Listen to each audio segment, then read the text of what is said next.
De sinistres mémoires, le nombre de morts sur les routes en Ariège n'avait jamais été aussi élevé depuis plus de 10 ans. 23 morts en 2016, pour l'essentiel de jeunes conducteurs sous l'emprise de l'alcool ou de stupéfiants.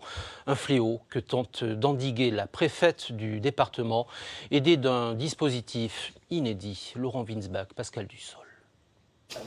En visite au lycée Gabriel Fauré de Foix, Emmanuel Barbe a pu découvrir plusieurs initiatives locales en matière de prévention routière, notamment en direction des jeunes conducteurs. Le délégué interministériel à la sécurité routière n'est pas apparu trop sévère à l'égard de l'Ariège, pourtant mauvais élève l'an dernier, avec 26 tués sur les routes du département. L'année 2016 a été très mauvaise ici, probablement un des plus mauvais départements, mais si on relativise un petit peu les choses sur des longues périodes, 10 ans, 5 ans, c'est un département qui a connu plutôt une progression en termes de vies épargnées, de blessures épargnées supérieure à la moyenne nationale.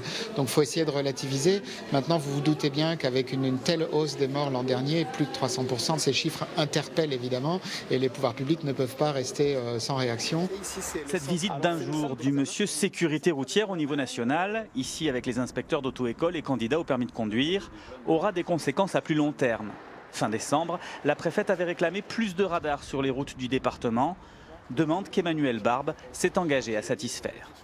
On a pu échanger très concrètement avec lui ce matin sur ce qui pouvait être pertinent sur tel ou tel tronçon de secteur routier. On a eu quelques éléments positifs sur le fait qu'on pourrait obtenir certains équipements, notamment sur nos tronçons de la RN20 qui nous posent problème, on le sait. Faire peur, c'est l'objectif assumé du renforcement de tout l'arsenal répressif décidé par le gouvernement.